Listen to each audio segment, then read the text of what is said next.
श्रीराम समर्थ. सद्गुरू श्री ब्रह्मचैतन्य महाराज गोंदवलेकर यांचे प्रवचन दिनांक 7 डिसेंबर. नाम आणि प्रेम ही जुळी भावंडे आहे. साधारण प्रापंचिकाची ओढ विषयाकडे असते. आज सुख कशात आहे एवढेच तो बघतो आणि विषयात तो इतका तल्लीन होतो की जगालाही तो तुच्छ मानतो. विषय शेवटी दुःखालाच कारणीभूत होतात हे तो विसरतो. विषय आणि मी एक होतो तेव्हा सुख होतेसे वाटते, पण वास्तविक आजवर कुणालाही विषयाने शाश्वत सुख आणि समाधान मिळालेले नाही.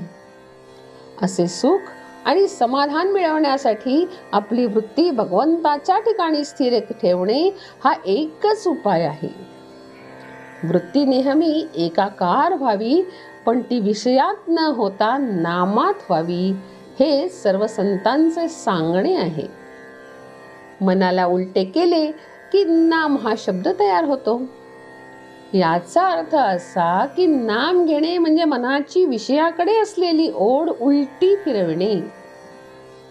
नाम म्हणजेच न मम, प्रपंच माझा नाही म्हणून करणे म्हणजेच नाम घेणे. मी जितकी प्रपंचाची काळजी घेतो तितकी नामाची घेतो का, याचा प्रत्येकाने विचार करावा. प्रपंचातले आपले कर्तव्य अगदी मनापासून केल्यावर जी परिस्थिती निर्माण होईल तिच्यामध्ये अत्यंत समाधानाने राहून नामस्मरणात काळ घालवावा. निर्गुणाला एक जुळे झाले, ते म्हणजे नाम आणि प्रेम. दोन्ही एकमेकांना अतिशय चिकटून आहेत. एकाला धरले की दुसरे त्याच्या मागे येते. आज आपले प्रेम अनेक वस्तूंवर, व्यक्तीवर, पैशावर, विद्येवर, देहावर, लौकिकावर गुंतलेले आहे. त्या कारणाने भगवंतावर प्रेम करून त्याच्या मागे नाम येईल अशी आपली अवस्था नाही. गोपींची तशी अवस्था होती, पण आपण नामाला वश करून घेऊ शकतो. ते झाले की भगवंताचे प्रेम आपोआप येईल. घरादारावर प्रेम सहवासाने बसते, मग नामाचा सहवास केला तर प्रेम का बरे लागणार नाही. खरोखर या जगात कुणाच्या बुद्धीला पचविता आल्या नाहीत अशा कितीतरी वस्तू आहेत.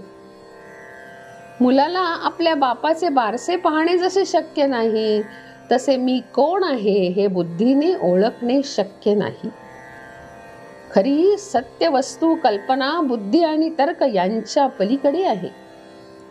सत्याचा शोध करायचा असेल तर सत्य ज्याने झाकले आहे ती वस्तू दूर करा, म्हणजे सत्य दिसेल.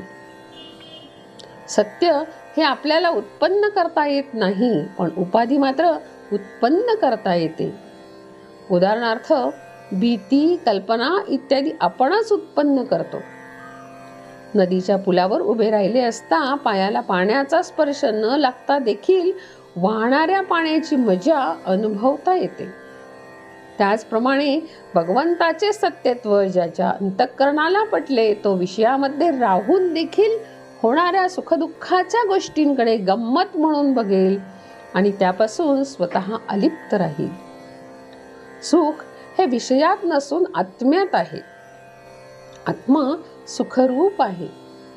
जानकी जीवन स्मरण. जय जय राम.